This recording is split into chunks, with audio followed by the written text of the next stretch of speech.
우리가 완료된 구원이라고 여기는 사람들의 공통적인 특징이 있다고 할 것 같으면 삶을 태만하게 구원 이후의 삶의 어떤 목표도 또 어떤 방향도 열심도 없이 태만하게 방치하는 그런 삶으로 나타날 것입니다. 그러나 구원이라고 하는 그것이 현재형 구원이 있고 또 앞으로 우리가 이루어야 될 장차 완성되어질 구원을 향해서 하고 있다는 것이 명확해질 것 같으면 우리는 신앙의 틀림없이 방향과 그 다음에 무엇인가 하나님을 향해서 이렇게 자신을 이렇게 살피고 또 이렇게 쳐서 복종하는 일들이 있을 것입니다.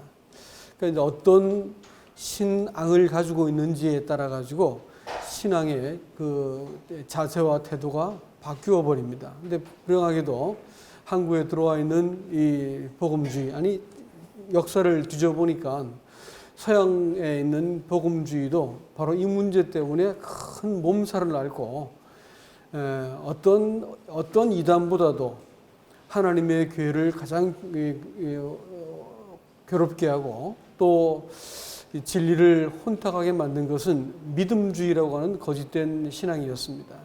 그것은 그야말로 물탄 기독교 모두가 이렇게 표현하는데 그 하늘에 계신 그분은 은혜로 우리를 구원하셨기 때문에 우리의 어떤 그 잘못에 대해서 늘 관대한 눈으로 이렇게 바라봐 주시는 분이 계시다. 이렇게 보는 것이죠.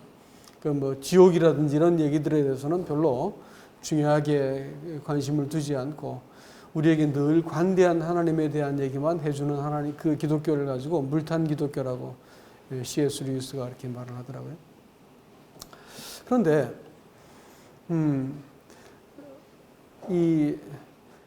우리가 이제 우리가 지금 수요일 날 여호수아서를 공부하는데 가나안 땅에 들어가는 이제 이스라엘 백성들에 대한 그 스토리가 쭉 나옵니다. 근데 좀 한 발 떨어져 가지고 객관적인 어떤 명제를 한번 끄집어내 볼 것 같으면 이런 얘기가 있습니다. 뭐냐면 제일 먼저는 그들이 가나안 땅에 들어가는 그것은 하나님의 목적이셨어요. 궁극적인 목적은 뭐냐면 자기를 경외하고 하나님의 도를 만방에 증명하기 위해서 하나님께서 거룩한 자기 백성과 나라를 얻고 세우시려고 그 백성을 가나안 땅으로 보내시는 것이었습니다. 그러나 그 땅에는 굉장히 호전적이고 적대적인 세력이 이미 존재하고 있었습니다. 그래서 그 땅 백성들을 내쫓아버리고 거기에다가 하나님의 나라를 세우는 것이 하나님의 계획과 목적이셨습니다. 그런데 그 땅을 정복하는 데 있어가지고 가장 작은 성 아이조차도 그들의 힘으로는 도저히 이겨먹을 수 없는 그 대적들은 강력하다고 하는 점이었습니다. 그래서 그 대적을 이길 수 있는 유일한 길은 뭐냐면 여호수아를 앞세우고 나중에는 하나님의 맹세와 약속을 의지해서 그들과 싸움을 할 때 하나님께서 그들을 내어 쫓아 주신다고 하는 것이었습니다. 그렇기 때문에 그들의 첫 번째 전투는 그야말로 돌 한 개 던지지 않고 그 강력한 성 여리고를 정복해 버렸습니다. 그리고 나서 전쟁의 승기를 잡아버렸죠. 이 전쟁은 그들의 힘으로 하는 게 아니고 하나님이 개입하셔서 이 전쟁을 하는 것이었습니다. 그리고 그 땅을 차지하는 것으로 끝나는 게 아니고 그 호전적인 대적을 제압해야 되는 것이었고 그들과 다른 삶을 삶으로써 그 땅에 새로운 주인으로서 그들이 정착하는 것이 하나님이 그들에게 보여주신 목적이었습니다. 자, 이것을 오늘날 신학적 의미로 해석을 한다면 어떻게 되겠습니까? 우리의 마음은 하나님을 향해서 대적을 하는 그 대적이 사람의 마음속에 있었습니다. 그런데 우리의 여호수아께서 예수께서 우리의 마음속에 들어오셔서 우리를 자기의 친백성으로 만들어 주신 것입니다. 그렇기 때문에 우리는 이제 선택을 해야 되는 것이죠. 옛날에 이 호전적인 사람을 나라고 믿고 살 것인가 아니면 이 여호수아에 복종한 그 백성이 될 것인가를 얼른 결정을 해야 되는 것입니다. 그리고 나서 우리는 우리 안에 있는 대적과 더불어 싸움을 시작해야 돼요. 이 대적은 매우 강력하기 때문에 우리 힘으로는 도저히 이길 수가 없습니다. 그러나 이 대적을 물리치지 않으면 이 대적은 두고두고 이스라엘 백성의 허리 옆구리에 가시가 되어지고, 옆구리에 가시 박힌 적 있었어요 한번? 무지하게 괴롭죠. 아주 움직일 때마다 꾹꾹 찔러대면 괴롭습니다. 아주. 눈에 연기 같다 이렇게 표현했습니다. 평생 고통을 줄 것이다라는 것이죠. 그러니까 이 대적에 대해서 이기지 않으면 내가 져가지고 그에게 지배를 당하고 고통을 겪는 것이 생생하게 사사기에서 증명이 되고 있습니다. 자, 그래서 그리스도인의 삶이라고 하는 것은 이 호전적인 이 대적, 이 대적에 대해서 어떻게 우리가 승리를 쟁취해가는 현재적인 구원을 경험하는가가 신앙생활의 내용이 되는 것입니다. 많은 분들은 구원받았으니까 이제는 어찌해도 된다라고 생각하지만 그거는 잘못 받은 구원이라고 단호하게 말씀을 드립니다. 구원은 그러니까 죄라고 하는 그것도 카톨릭 사람들은 이렇게 얘기했습니다. 카톨릭 사람들은 죄를 마치 잡초가 무성한 정원 같다 이래가지고 사람의 마음속에 있는 악한 죄성이라든지 습관되어져 있는 어떤 그 죄의 편벽이라든지 이런 사람의 엉클어진 마음 상태, 이거 존재를 가지고 죄다 이렇게 말할 거예요. 그렇기 때문에 사람이 구원을 받기 위해서는 이 죄를 하나하나 처복종시키고 그 죄를 극복하고 그 다음에 죄를 이렇게 이겨나가야 된다. 이렇게 이제 소위 수독하고 그 다음에 이 수행을 통해 가지고 죄를 이기는 이런 것을 신앙이라고 가르쳤습니다. 그에 반해서 개신교의 그 죄에 대한 어떤 관념은 무엇이냐면 사람의 마음은 황무지 같기 때문에 갈아엎어야 될 대상이라고 보았습니다. 그래서 사람의 마음은 하나님을 향해서 반역하는 것이고 또 독립적으로서 하나님의 뜻에 대적하는 존재이기 때문에 이것은 이 개선이나 혹은 이렇게 잘 다독거려서 문제를 절대로 풀 수 없는 존재이기 때문에 제압하고 죽여야 되고 뒤엎어버리고 새로운 어떤 주인을 나서게 만들어야 된다. 이렇게 보는 것이 개신교 쪽 입장입니다. 그런데 한 발 떨어져서 그걸 다시 볼 것 같으면 이것은 하나는 죄의 현상을 말하는 것이요. 또 하나는 죄의 어떤 동기와 근본을 보여주고 있는 것이다. 이렇게 볼 수 있습니다. 그렇기 때문에 이 죄의 문제를 해결하기 위해서는 어떻게 문제를 풀어야 되냐면 이 두 가지를 다 한 가지가 맞고 한 가지는 완전히 틀리다 이렇게 말해서는 안 되고 우리가 주의 있게 문제를 봐야 됩니다. 먼저는 뭐냐면 개신교적인 입장은 무엇이냐? 죄는 하나님께 대한 반역이기 때문에 틀림없이 뭐가 필요할까요? 회개가 필요합니다. 지금까지 자기를 숨기고 살아왔던 삶의 방식으로부터 내가 이거 잘못되었습니다라고 하나님께 전 삶의 방향과 이 존재를 바꾸는 이런 하나님께 항복이 필요한 것입니다.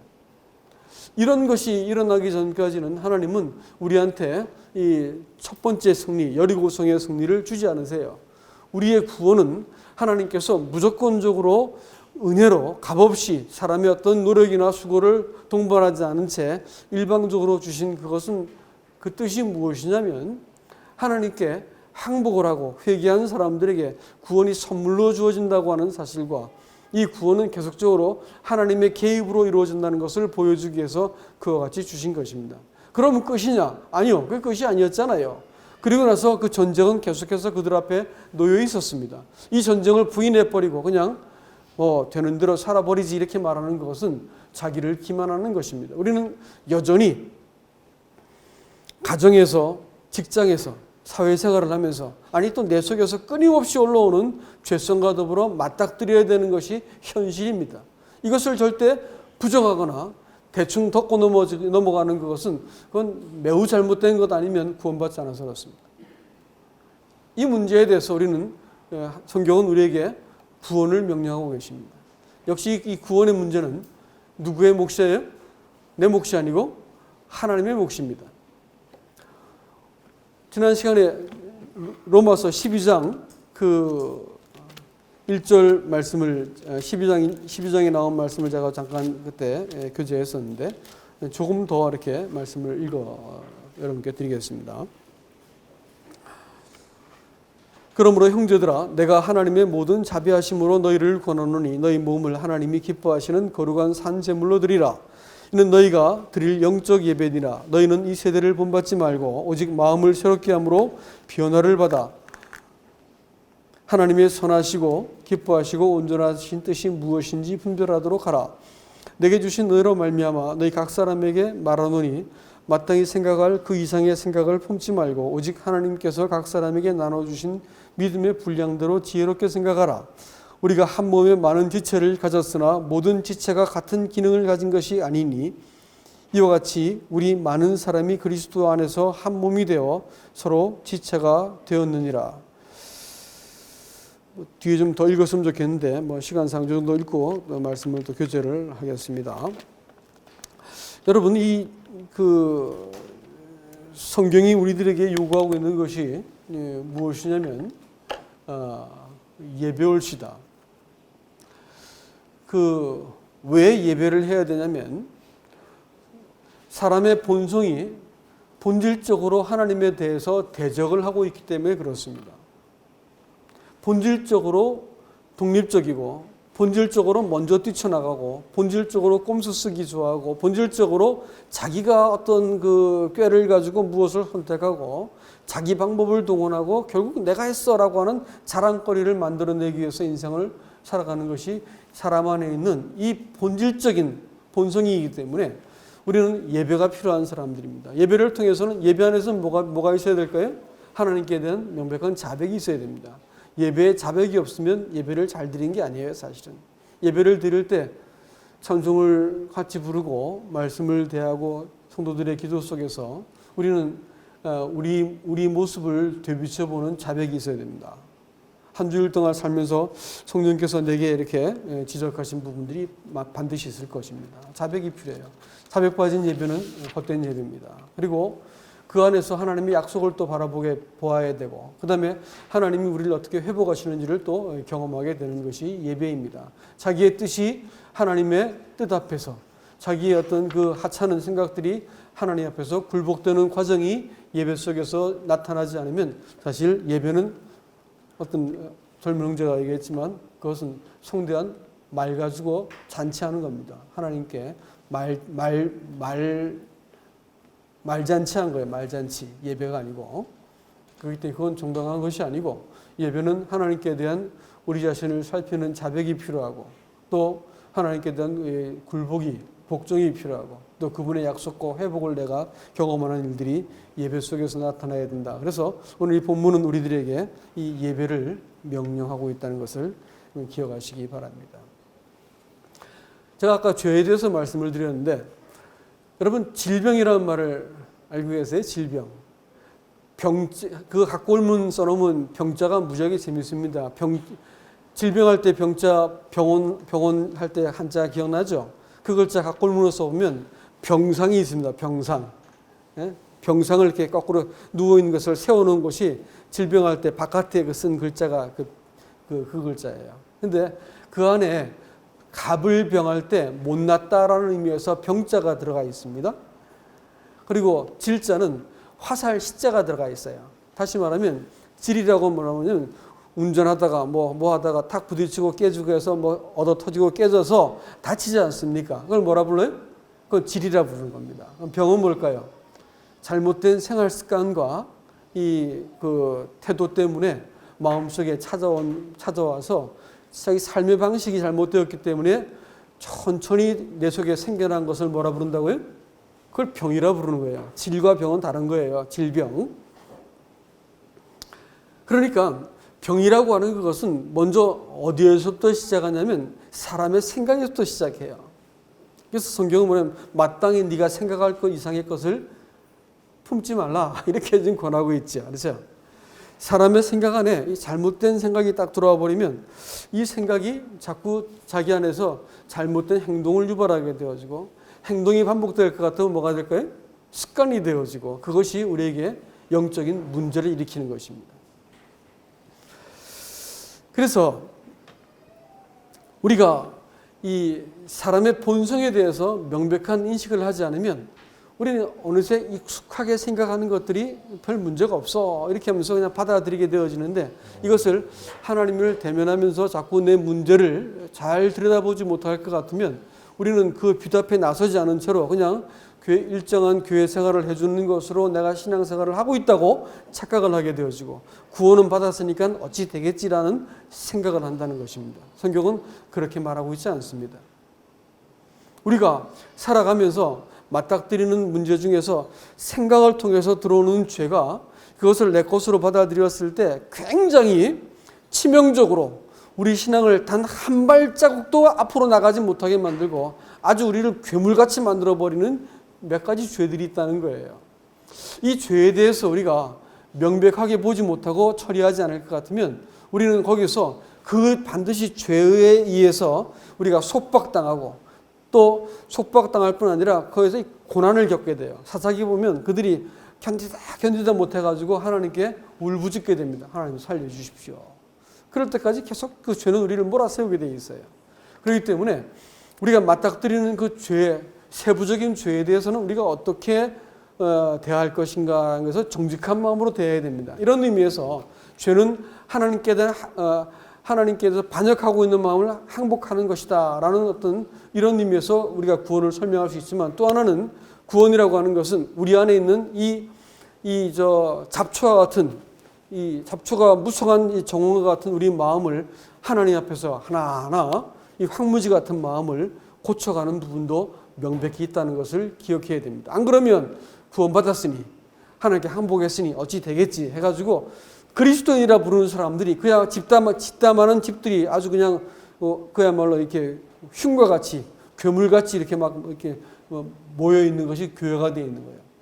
집담한 집, 길 가다 보면 집담한 집들이 이렇게 듬성듬성 있는 그 마을을 지나갈 것 같으면 얼마나 보기 싫습니까? 그렇죠?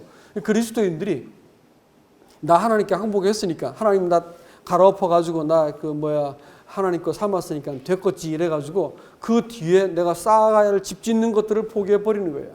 그냥 황무지로 내버려 두는 거예요. 내 속에 명백하게 죄의 성향이 있고 습관이 자리 잡아 있고 잘못된 생각이 나를 괴물같이 변하게 만들었는데 안 고치는 거야. 어찌 되겠지 해가지고 맨날 징징거리고 주일날 나가지고 용서한 것을 막 기억하면서 용서하셨으니 됐겠죠? 하면서 하나님께서 이렇게 자꾸 이제 그걸 하나님한테 이렇게 은혜를 이렇게 기억하면서 자기 죄를 정당화시키려고 하고 가서 또 그것이 또 짓고 또 와서 또 이렇게 하나님 앞에 징징거리고 이거 반복하는 거예요. 이러면서 이걸 신앙이라 생각하는 거예요. 그렇지 않습니다, 여러분. 그건 잘못된 거예요. 명백하게 앞에 대적이 있으면 그 대적과 더불어 싸워야 되는 것이고, 그것은 내 힘으로 아니고 누구예요? 누굴 개입시켜야 돼요? 우리의 여호수아를 개입시켜야 됩니다. 그래서 이 전쟁이 시원찮아지니까 하나님께서 실로에 거점을 옮기시죠. 실로로, 길갈에서 실로로 옮긴 거예요. 옮겨가지고 실로란 것은 무슨 뜻이라 했어요? 안식이라 했습니다. 안식. 안식은 누굴 통해 주는 거예요? 평강은 누굴 통해 주는 거예요? 하나님의 나라는 성령 안에서 먹고 마시는 게 있는 게 아니고 의와 평강과 희락이다. 먹고 마신다는 것은 종교적인 예식을 말하는 것입니다. 그보다 더 본질적인 게 뭐예요? 성령이세요. 성령께서 우리의 마음에 평강을 주신 것이라고요. 그분을 따라가지고 우리의 대적을 내가 맞닥뜨리고 그분을 의지해서 내가 이 죄를 내가 상대하고 이기겠습니다라고 말씀을 드려야 되는 것입니다. 안 그러면 이 죄는 우리한테 익숙한 것이 되고 말 거예요. 어떤 죄가 제일 큰 죄일까요? 두말할 것 없이 교만입니다. 교만이라는 죄는 특징이 있어요. 자기가 교만한 죄를 지금 짓고 있다는 것을 모르는 특징이 있습니다. 내가 교만하다는 것을 절대 알려주질 않아. 자기가 교만한지 모르는 거예요. 저도 그랬습니다. 저도 그런 사람이에요. 교만은 허약한 자존감에서 시작되더라고요. 제가 갖고 있는 허약한 자존감 때문에 제가 이렇게 막 잘난 척 해야 되고 막 척해야 되고 이렇게 해야 됐었어요. 참 저도 괴로우면서 너 왜 이러니? 라고 하면서도 젊은 시절 그러고 다녔어요. 이게 참 제 돌이켜보면 얼굴이 뜨뜻한 부끄러움입니다. 교만이에요. 근데 그것은 첫 번째 죄가 바로 교만이었다는 것을 기억해야 됩니다. 사단이 하나님께 정죄받은 죄가 바로 교만이었습니다. 모든 죄의 근원이었고 사람을 아주 괴물로 만들어버리죠. 그리고 그것은 불량 이상의 생각을 하면서 시작된 겁니다. 그렇기 때문에 오늘 로마서 그 12장에서는 우리에게 뭐라고 말씀하고 있냐면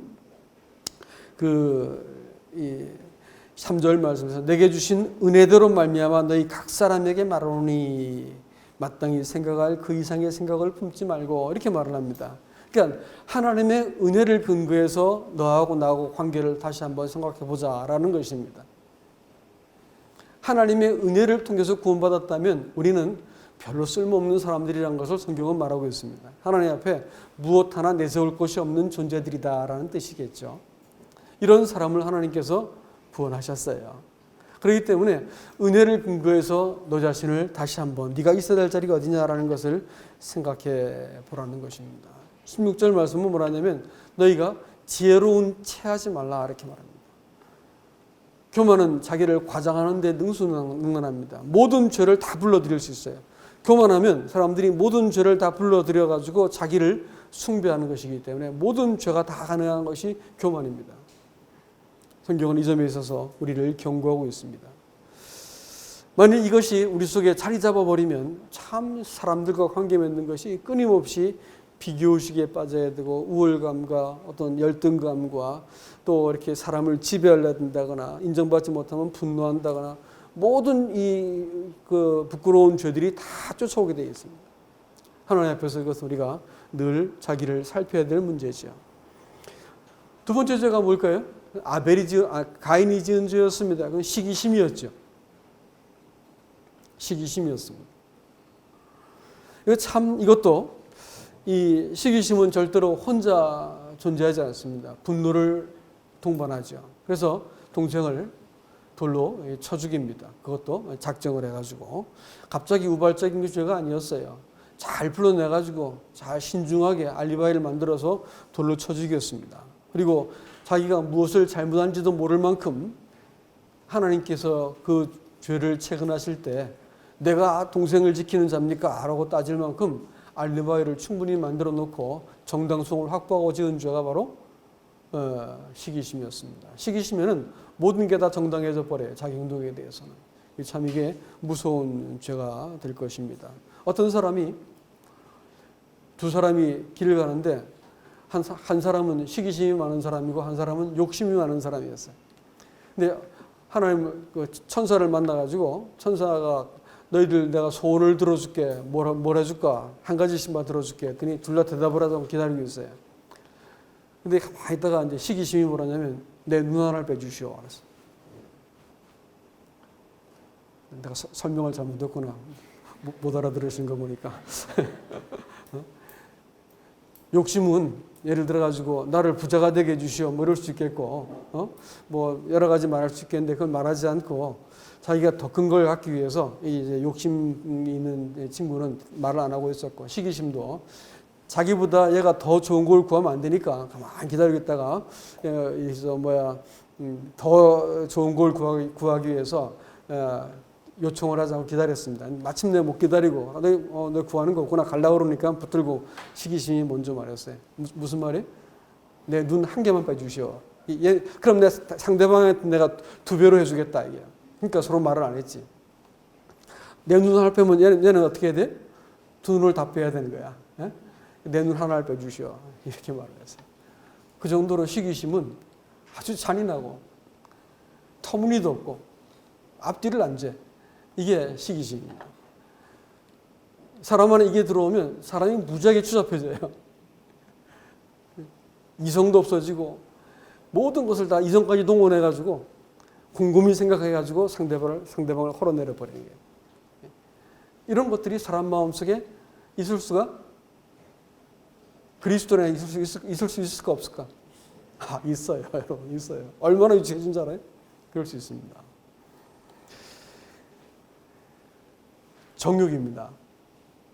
정욕은 대표적인 것이 성적인 욕망이고 뭐 또 식욕도 있겠고 뭐 여러 가지 있겠죠. 이 세대는 내가 원하는 것을 나는 누구든지 함께 할 수 있다라는 거예요. 그래서 요즘은 이혼도 쉬워지고 불륜도 쉽고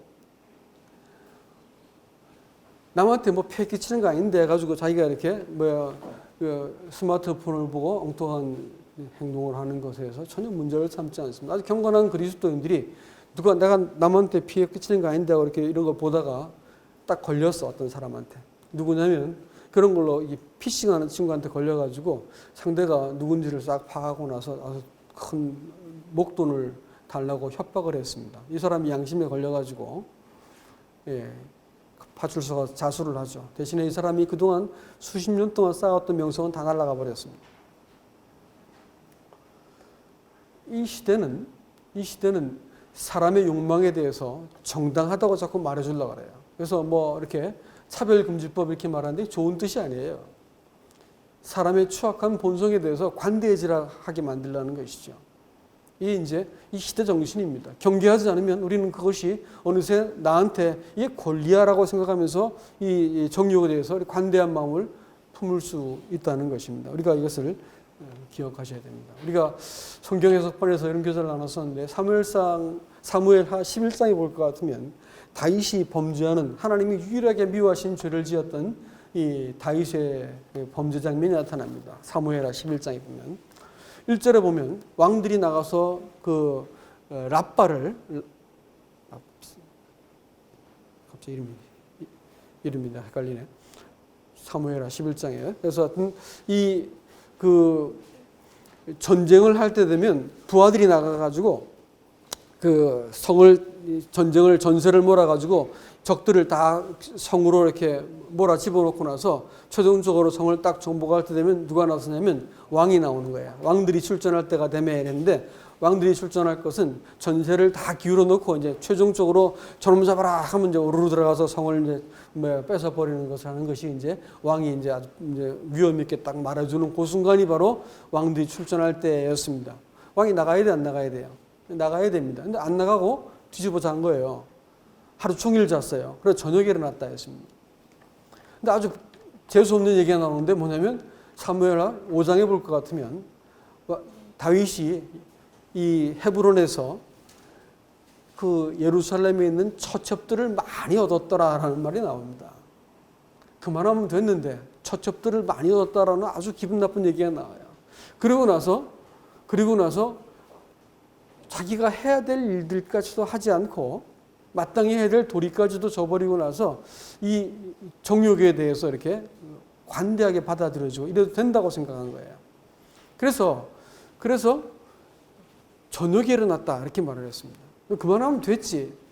왕궁을 옥상을 거닐다 보니까 그 목욕하는 유부녀를 바라봤어. 그랬더니 갑자기 정욕이 또 발동한 것입니다. 여러분 이 죄에 대해서 내가 관대해지기 시작할 때부터 그것은 우리의 습관이 되게 되어 있습니다. 습관이 되었다고 하는 것은 고장난 문고리라는 말씀을 제가 드렸죠. 아무리 잠궈놓았다 해도 밖에서 툭 밀면 열려버리는 거예요. 죄는 잠겨있는 문을 통해서는 절대 안 들어옵니다. 아세요? 열려있는 문을 통해서만 들어와요. 여러분 꼭 믿으셔야 됩니다. 죄는요, 내가 열어둔 문고리를 풀어둔 자리에 내가 열어둔 문을 통해서만 죄가 들어오지 절대 안 들어와요. 못 들어오게 돼. 구원받은 사람들한테는 죄가 못 들어오게 돼 있다니까. 내가 문을 열어놨거나 문고리가 고장나면 밀고 들어와 버리는 거예요. 죄는 뭐예요? 내가 그것이 교만이 되었든 시기심이 되었든 정욕이 되었든 내가 허락한 것이기 때문에 빈틈을 보여줬기 때문에 그걸로 내가 사탄이 문을 훅 열고 들어온 것이단 말이에요. 그렇기 때문에 저녁에 일어나서 왕궁을 어슬렁거리고 있을 때 그것이 보게 되었고 그만하면 됐지. 사람을 시켜서 또 누군지 알아보게 만들어요. 자기를 위해서 지금 목숨 걸고 싸우고 있는 부하의 아내였어요. 그럼 그러지 말아야지. 네? 그리고 자기의 충성스러웠던 이 모사였던 그 아히도벨의 손녀딸이었어요. 그러면 돼, 안 돼? 안 되잖아요. 근데 보니까 달거리 하고 있는 중이었다는 여자를 하고 있었기 때문에 이제 아마 목욕을 했겠죠. 근데 몸이 부정하는 것을 기다렸다가 부정을 씻은 날이 되었을 때 데려와서 얼른 이렇게 잠자리를 합니다. 근데 그건 별렀다는 것이죠. 여자가 최소한 일주일 이상을 이렇게 한 달에 한 번씩 그런 일이 겪는데, 그럼 기다렸다는 얘기예요. 아주 작정을 하고 난 이렇게 된다고 생각하는 부당한 권리의식을 갖고 있었겠죠. 그래가지고 데려가서 동침을 합니다. 여자들이 보통 달거리가 끝나고 나서는 임신이 안 되게 있어요. 그런데 하나님께서 괘씸한 다윗의 서사를 가만두지 않죠. 아이가 생기게 만듭니다. 그리고 나서 이 죄를 덮기 위해서 알리바이를 만들기 위해서 아주 별짓을 다 하죠. 불러들여가지고 막 동침시키려고 하는데 안 하고 가니까 나중에 어떻게 해요? 그를 12장 5절에 볼 것 같으면 그를 보내버려요. 그래서 전쟁터에서 이렇게 우연히 죽은 것처럼 꾸며버리죠.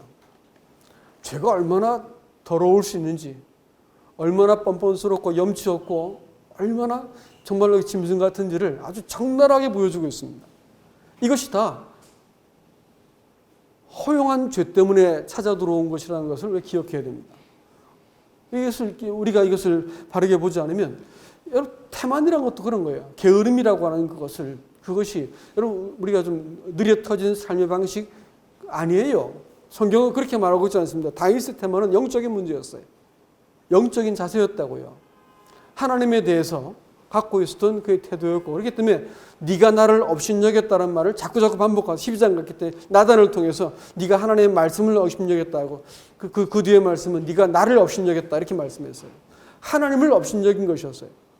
태만이라고 하는 그것은 더 이상 하나님이 자기의 목적이 되지 않는 거예요. 목적이 사라지기 때문에 내가 어떤 삶에 의욕이 없어. 동기부여가 안 돼. 그냥 되는 대로. 이것도 귀찮고 저것도 하기 싫고 되는 대로 그냥 나를 이렇게 내버려두는 영적인 자세입니다. 그렇기 때문에 그 태만이 불러왔던 죄가 아주 끔찍한 결과를 가져왔죠. 그리스도인들은요, 구원받았으니 됐다라고 생각하는 이 잘못에서 반드시 벗어나야 됩니다. 우리는 이 황무지일 뿐 아니라 동시에 이 잡초가 무성한 정원이기도 하다는 것을 기억하시기 바랍니다. 그렇기 때문에 우리 안에 있는 이 또 아래 튼 이 죄에 대해서 이 싸움을 멈춰버리면 우리 신앙도 멈춰버리는 거예요. 습관이 되어버린 죄들에 대해서. 우리의 교만과 시기에 대해서 관대하지 마시기 바랍니다. 우리의 시기심과 우리의 우리 마음속에 있는 이 정욕에 대해서 여러분 절대로 관대해서는 안 되는 것입니다. 이것을 그리스도를 의지해서 이 문제들을 싸움을 선포하셔야 되고, 이것이 내 자리에 있지 않도록 말씀하셔야 됩니다. 안 그러면 우리는 반드시 망가지게 되어 있습니다. 사람은요, 말씀을 맺겠습니다. 결코 독립적인 존재가 아닌 거 아세요? 자존적인 존재도 아닙니다. 사람 안에는요, 무엇인가 사람을 이끌고 가는 원리와 법칙을 사람은 따르게 되어 있다고요. 아세요? 사람은 그렇기 때문에 무엇인가 종입니다. 로마서 5장이 그걸 말하고 있는데 6장이 사람은 무엇인가를 내 안에서 무엇을 이끌어가는 법칙 혹은 그 무엇인가의 원리, 그 존재가 있어요. 그렇기 때문에 내가 누구를 섬길 것인가 결정을 내가 잘못할 것 같으면 인생이 완전히 망가져 버려요. 그리스도인들이 주인이 없을 것 같으면 사단이 가지고 놀면서 얼마든지 우리를 갖고 유린하고 속일 수 있어요. 괜찮아, 구원받았으니까. 이래가지고 우리를 속일 수 있어요. 우리는 확실한 믿음을 가지고 확실하게 지옥 갈 수 있습니다. 아세요? 기억하셔야 됩니다. 정말로 중요한 문제입니다. 난 구원받았으니 됐다 생각하고 확실한 믿음 갖고 확실한 멸망을 받을 수 있다고요.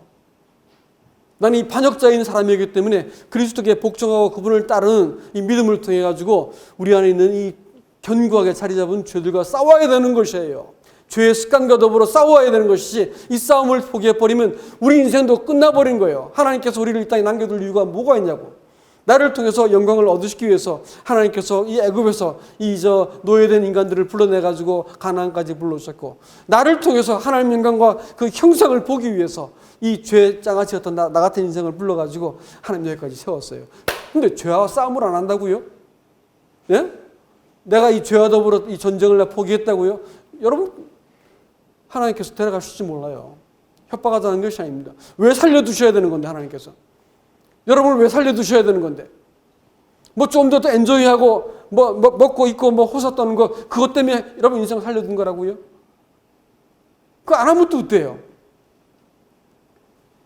그런 것이 아닙니다, 여러분. 우리 인생은 하나님의 이 뜻을 따라서 우리를 구원하셨고 그 뜻을 우리를 통해서 하나님께서 이루셔야 되고 하나님께서 작정하신 그 형상, 아들의 형상을 이 구질구질한 사람의 인생 안에서 하나님께서 회복시켜야 되기 때문에 우리를 남겨두신 것이라고요. 이 싸움 포기하지 않길 바랍니다. 이 싸움 포기하지 않길 바라요. 이 무성한, 잡초가 무성한 우리 안에 있는 이 정원과 같은 우리 마음을 하나님께 하나하나 돌려드리고 그분이 나를 고쳐가시도록 나를 내어 맡긴 일들이 있기를 주님의 이름으로 축복합니다. 이상입니다.